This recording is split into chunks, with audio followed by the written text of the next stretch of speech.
Thanks for tuning into our podcast. We love having you here, and it's our mission to bring you all the latest and greatest tips, skills, and know-how to make you the best that you can be. We know that you have it in you, and we're going to show you how. Now, let's get started.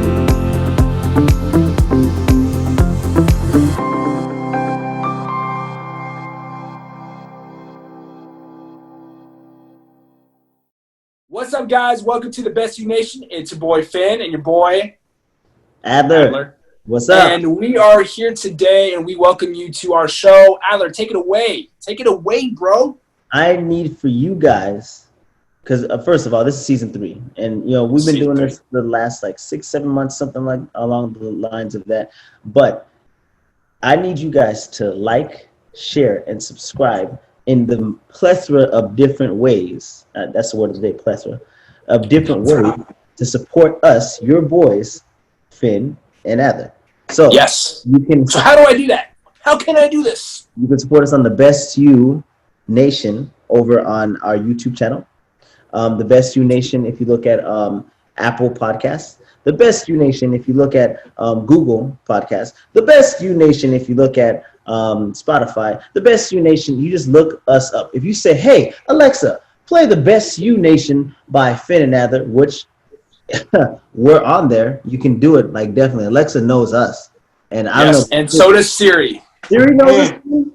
Siri knows us too, man. All I'm saying is, guys, we are here, and we love to give you content, and we are always pushing to, renovate and to give you the best versions of ourselves. Best you. Absolutely. Absolutely. Your love, we need your support. And on that note, since we're talking about the love and support that we need from you, Finn, what are we discussing today?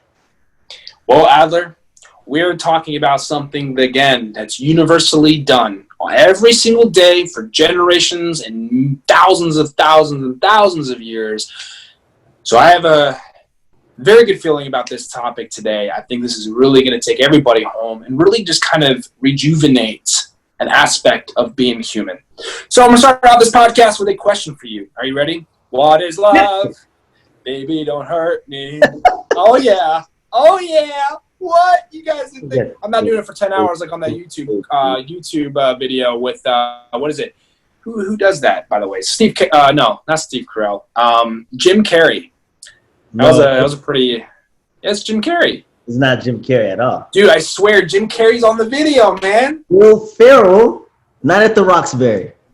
No, okay, you know what? I'm telling you, Jim Carrey is on there. Hey, after we get off air, I will put $100, and then we can clarify. Oh, man, I've got my hair growing out for 50. Hey, now I'm going to be doing this for Jim Carrey. Tune in on Instagram, and we will go and tell you what the answer is. And for those of you who are older, like myself, you already know the answer. Jim Carrey is not part of this. It's Will Ferrell. There's a video on YouTube. We'll find out. But listen, that's the question, though, to start off this session. What is love? This is the question for real. What is love? Baby, don't hurt me. My neck hurts. I can't really do it. But seriously, what is love? What is love? Baby, don't hurt me. Everybody's probably thinking, what is wrong with Finn? But that's okay. We are loving energy today. On a serious note. On a serious note. Love, to me, love is interchangeable with I care for you. I love you, I care for you, one and the same. Because when you love somebody, you care about their overall well-being. So when I say, hey, Finn, I love you, man. I care about your... Oh, right to you too, man. Right here, man. Right here. Right back at you, bro. I care about your hopes, your dreams. The small things that you care about that don't directly affect me, I care about them too. So I care about you as the individual, the person in its entire self. I love it, man. That TM, trademark. Trademark that, bro. Take it away. Man, dude. So, love. Yeah. Gosh, it's a word that is used. It's tossed around. So are you saying love is a phrase that is used and abused? No. Well, it's Love. perception. Love. Love is well, let me put it like this, it's a perception. Love is a word that we put a lot of emphasis on. And I think that sometimes it's misinterpreted between people, our parents, friends, maybe a spouse. So I just want to kind of talk about that today. And I think we both know, like, is going to be a foundational conversation for what is happening in our country. It just as a pointer to, just something that we'll talk about at some point in the future, but as well as on the global level. And I think that's why today we both know, like, this is an opportunity for us to share with our, our listeners through all of our, plethora of platforms, that love is, a word, yes, but to me, in my opinion, is more so an action. Now, let me rephrase that. The word I love you, or the words I love you, don't necessarily carry as much weight, or don't carry the amount of weight that it carries unless it is supported by the action. So in other words, if I say I love you, Adler, a perfect example. Bro, I love you. Yep. And just like you said, I care for you, right? I love you. But how have I, I'm speaking of me here, how have I shown that? Well, I check up on you the other day, as a matter of fact. Not that I have to check up on you. That sounds a little funny. But as a bro, we check up on each other. We make sure we're okay because we keep each other accountable. Because when you love somebody, my perception and my perspective on it is you want that person to grow. You want that person to find the best way to be themselves. Cliche, we're the best you nation. But that's really what we are about. We are about the impact. I want to be able to make sure that all those people that I run into on a daily basis, the level of love that I have for you and a couple of people in my corner, you guys radiate the same back at me. So it's the actions that follow. Because I can say I love you and never, ever talk to you. We're doing a podcast. We have a channel that people can subscribe to on YouTube. If you want to talk about bro love, this is an action. I'm not, these are the things that I'm, that I cherish because love isn't just what you say, it's what you do. It carries a lot of weight. One supports the other. One is a reconfirmation of the other. So when you say I love you to somebody, this is, again, you can steal the mic from me at any point. When you say I love you to somebody, hey Adler, I love you. Hey John, I love you. Hey Brianna, I love you. These people I say I love you to. Hey mom, I love you. Hey dad, I love you. Hey Luke, I love you. Patience, I love you. It's how do you respond to that? When you're taking care of your patients, what do, Adler? You're taking care of your people. When you call your mom and wish her happy birthday, Mom, I love you, you may not always say it, but because you're the son and because that's how you respond, love is what you do. It's almost unconscious at times. So, and I'm going to come at you like this. All right. I think that hit me with your best shot. We're just going to go with old school jams for the rest of the show.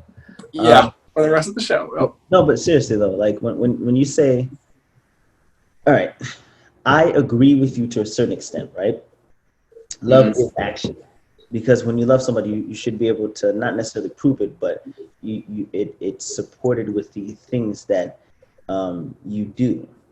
However, correct. I would challenge your thought to expand to love is not simply just an action, but it's also the words and the ability to express that love. So sometimes people, I think that you're capable of loving somebody, but you're not able to express it. And unfortunately, I can see you do all the most amazing things in the world to show and support your actions that you love me.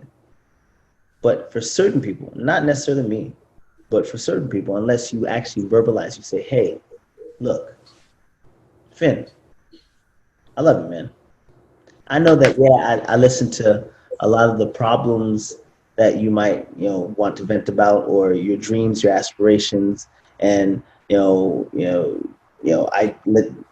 have you come over, you spend the night, like we hang out. We just being. I love you so much that I would drive 6 hours to Atlanta during a pandemic to come hang out because we have a brotherhood that is so strong. That's love. And it's not just about the drive. It's just spending time with the people that you care about. Agreed. That's my little footnote attached to that. And you're very much right. But in certain scenarios, certain people, not only do they have to witness the love, but they also have to hear it. Because the bad thing about us, we're human, right? So we have these like entanglements of insecurities, like just all around us, where we're just insecure about whatever the case may be. And those insecurities have a way of lying and poking holes in the relationship we have with other people. So you can check on me, you can do all those stuff, but because of my insecurities are like they're swarming me and overwhelming me, I can't necessarily see the actions that you're doing. I acknowledge that you've done them, but I can't actually see them. And so sometimes you need to be able to stop and say, hey, I love you, right? Just to hear it. And this goes for any relationship that you have. My brother, sometimes thinks I'm a little bit too mushy. I'm just like, I love you, bro. Like, I love you, man. And my brother's the same way. My brother is like your brother. My brother is just like Henley. He's the same way. He says, dude, you're just too mushy, man. It's like, no, bro. I love you, man. That's just it. I love you. You're my brother. What am I supposed to do? I'm not gonna lie. I have been guilty. Like where like let's say he'll say it first this time, and I'll be like, what do you need this time? What's wrong? And he's like, no, nothing. I just want I'm just letting you know this is how I feel. I'm like, okay. Yeah. No, and that's important. It's funny because my brother, he's very, very quiet, but when he has his moments where he's ambitious, he'll talk. But you made a good point, though, man. I want to say this. I just want to say the fact that you're right. I feel like I do need. It goes back to a point, though, that how do I say this? You made a great point. For me, in my perspective, though, when someone says "I love you," it's affirming to me. It's words of affirmation, and we can go into the whole, what Gary Chapman wrote in his book, the 5 love languages. Yep. He says something along the lines of, if I were to speak German, let's just use me phrase. If I spoke German to you, the Ich liebe dich, which by the way means I love you. Fun fact. Man, that's the only phrase I remember. Hey, that's pretty important for the fact that we're talking about I love you. Besides, Adler. What? It means eagle. It means eagle. Adler. Adler. You got to really emphasize Adler. Adler. My name's Adler. But apparently it's German origin meaning eagle, and I have to say Adler. I feel like I'm sticking on my eagle in America. Adler. What I wanted to point out is that, like I said, Gary Chapman writes in his book about the 5 love languages, and I have the book. I've read it about twice now. Actually, it's a really great book. I'm actually starting to read it again on my free time, whenever I do have free time. Like, I don't even know if I have free time, to be honest with you, sometimes. But realistically speaking, if I spoke German to you all day long, and if we were doing this podcast right now and I was talking to you German, you probably would have a hard time understanding me unless I said Ich liebe dich. Yes. And love is the same way. So I don't disagree with you, Adler. I don't. But I have my viewpoint on it as it's less dominant as saying it than it is doing it. And maybe that's just from one human to the other. You may require more verbal I love yous from people because, again, like you said, great point about the insecurities. Fantastic point. I agree. I feel that same way, But at the same time, you got to understand the viewpoint that I have on it is more so that you are reaffirming that you love me based off of what you do. The Bible says in 1 Corinthians chapter 13, verse 4 through 8, what love is. Love is kind. As a matter of fact, let me just pull it up. So 1 Corinthians, and you can comment on anything I said so far while I'm looking for this if you want. I feel like it's important to touch base on this in the Bible. It's one of my favorite places to go. Yeah, this is one of the most commonly used verses in most weddings. They talk about Love is patient. Love is kind. Love does not envy. It does not brag. It does not boast. Like it goes Correct. like vivid detail of the definition of man between man and woman, of course. Now, Yes, absolutely. I believe that there's like all right. So kind of touching on what we said, right? There's different degrees of love, right? So the same love that I have for you would not be the same love that I would have for somebody I'm romantically involved with. You know, I still have love for both y'all, but it's not the same different level. There's different levels and different devils, you know? No, of course. And I find it very interesting that as humans, we're able to decipher. Like how we know, like I love my parents as my parents. But when I'm talking to a female, a woman that I want to get to know, and you start to build a relationship with her, it's absolutely amazing how that love is completely different to the love that you have for your mom and dad. But like you said, you still want to love both. Yeah. But it's so what you're saying, and before I even start reading this, Yeah. I have a feeling you're going to say that you can't really apply the same love, like the First Corinthians verse, necessarily with every person that you come across with when you say "I love you." Or would you say you could pick pieces from that scripture that would be more acceptable for that level of love? So what I think is you can apply it to all different levels of love, but you just have to be able to identify, all right, different levels of it. So like meaning like, for example, if you get a brand new car, I shouldn't be jealous or envious of you. I should be like, dude, I'm celebrating you, man. You got a new car. Like that's exciting. Yeah. I shouldn't be like sitting like, and that's, you know, and we can go off on a tangent on this. You know, that's the difference. That's the difference between a true friendship and a fake friendship. Because if you have a fake friend, then a fake friend's gonna be like, "Oh man, you know, I'm kind of jealous of you. You think you're better than me because you got a new car." Nah, man. You know, Finn has a brand new car, and that's awesome. I'm happy for him. You know, one day I'm gonna have my own situation, and I'm hoping that Finn can return the same level of respect that I've given him, that he can do the same in turn for me when it's my turn up.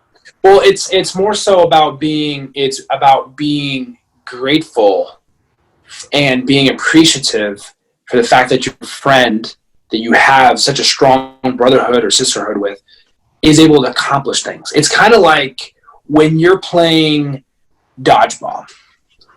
Great example, real quick. Use this as an example. You're playing dodgeball. You're throwing the balls at people, and you got 5 people on your team, and 3 of them are currently in the zone where they're like having to be like, you have to catch a ball, or you have to hit the bonus to hit them to bring everybody back. Mm-hmm. At the end of the day, you would hope that your teammates. This is a terrible analogy, but I'm gonna stick through it because I feel like I had a point. It's just like hashtag white marshmallow stick. Okay. I wish we were podcasting that day. I wish we had video. I wish we had a video availability for that session. That was pretty funny. But let me get back to the point. The point is, like you said, you would hope that I am going to be very like, I'm just going to be happy for you, that I'm going to be like, yes, this guy's got a new car, got a new truck, got a new house. He's getting engaged. He's getting married. He's going to have kids. Like, I want all these things for you, my guy, because I'm excited for where God is taking you and what God has for you. Here's my point, though, with the dodgeball situation. The same way that I would hope to return the favor of, like, saying, hey, man, you got this. It's the same thing as, like, you would hope to God that the person that's still on the field throwing the dodgeball is going to catch for the team. You want your team to come back. You want your team to come home, return home, and finish the game strong.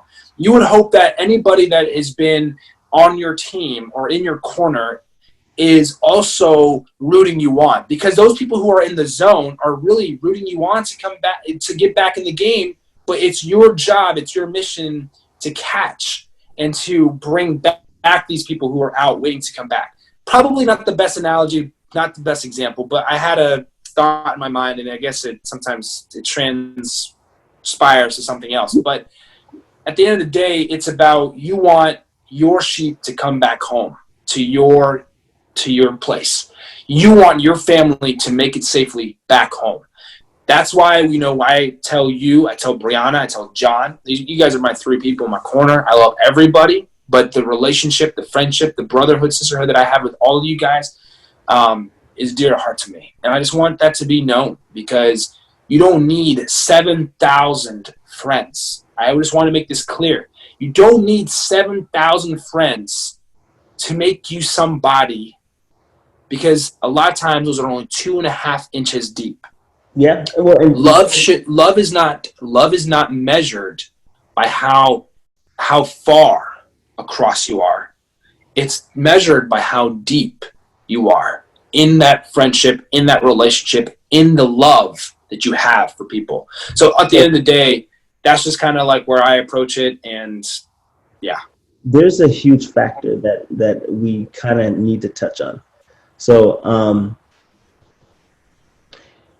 what you're saying, right? In terms of like not being, envious of like a friend's success and just accepting that it's their season to be prosperous and to enjoy and to love it.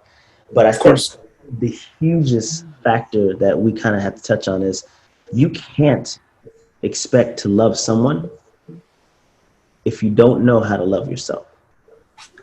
You nailed it, buddy. That's exactly right. There's a scripture in the Bible that says that. Do you want to share it, or do you want me to share it? You share it.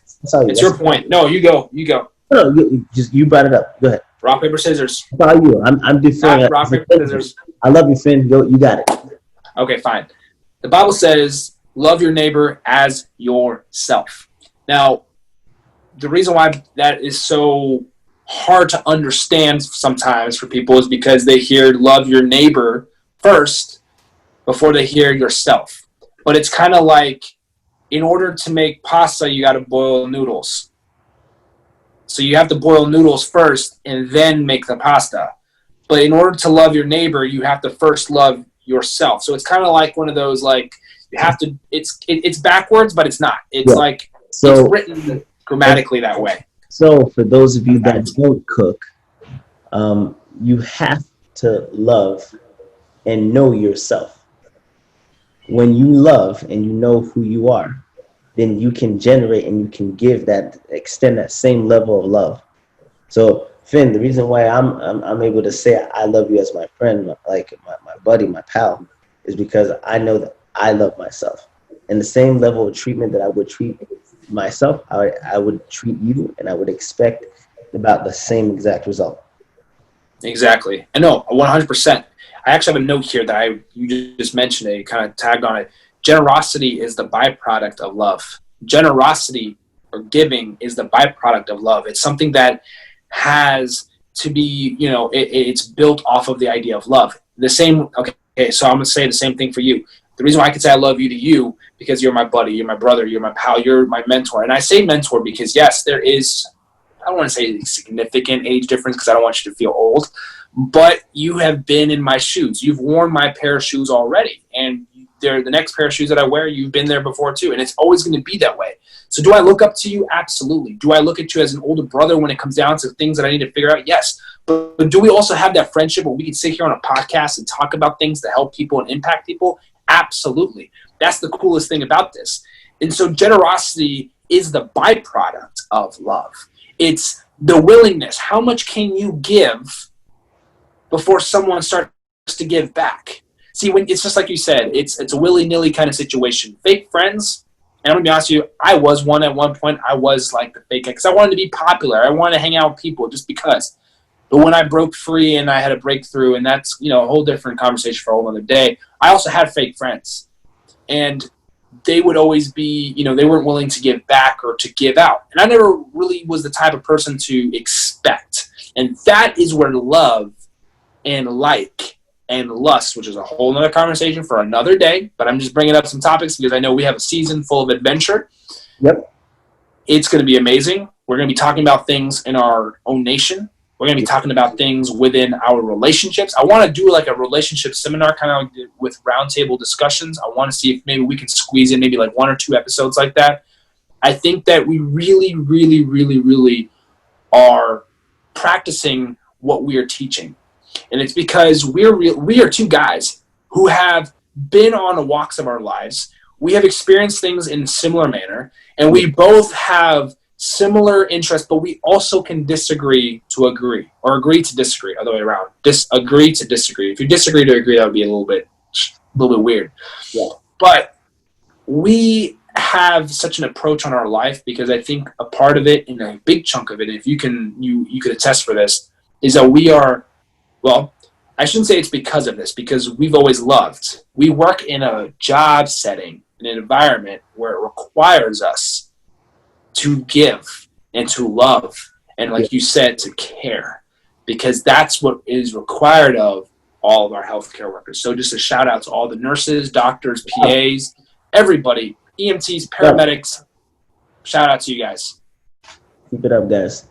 But especially in difficult times like this, it's best that we find ways to love one another, because the one thing that is routinely, you cannot combat hate with more hate. Hate does not beget more hate.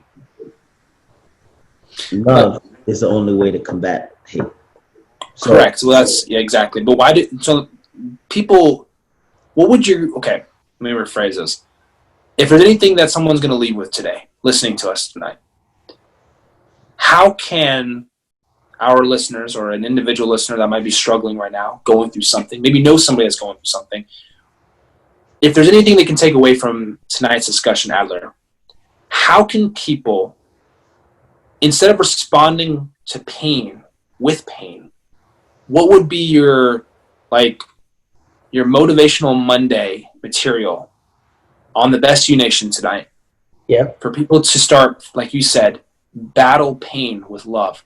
What are the first steps that somebody can take? Just as we wrap up this episode today, what are the steps that people can start to take to fight or to kick back pain with love? What are some of the first ways that you can start doing that? So depending on what type of pain that you're in. So sometimes when certain people are in pain, they have this mindset or this idea that, they're not deserving of love.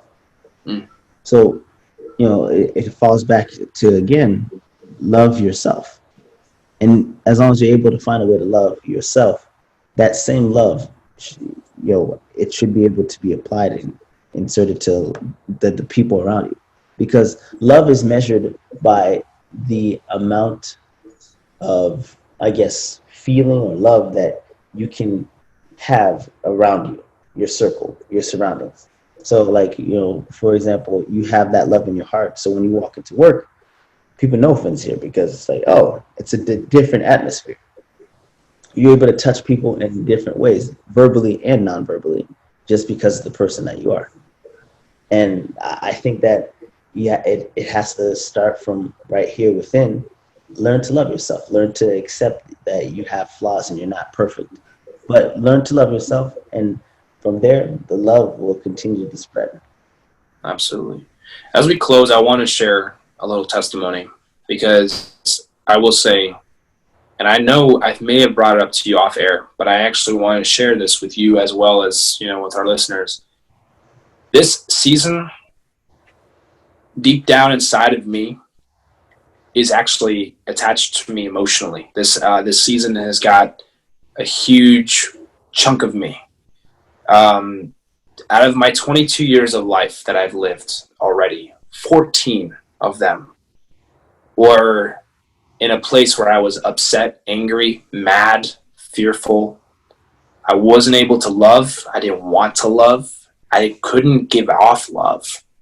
So this episode, this season as a whole, takes me home, because it's something that I personally, I don't like to use the word victim because it doesn't really sound correct, but I can attest and I can vocalize a lot about these things, because how do you come from a place where you were so angry you couldn't love anybody, to sitting on a podcast, streaming, and hundreds of people listening to us talk?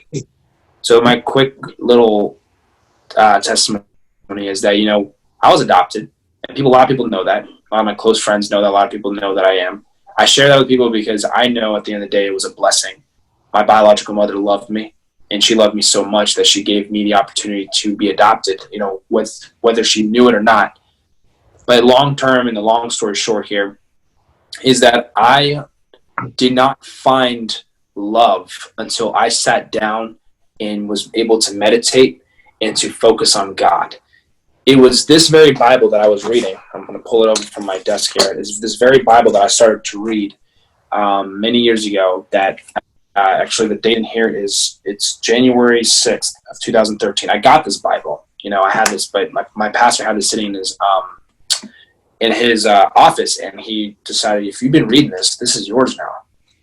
And it's when I gave my life to Christ on the 31st of December 2012. And the reason why that's so significant is it wasn't just about giving my life. It was realizing what love was. Because I wouldn't be here if God didn't love me. I wouldn't be here talking and being surrounded by the people if the people around me didn't have some degree of love. And I'm able to radiate that. I'm able to share that. I thrive on people. I thrive on giving people the best of my interest because I love and I care for people.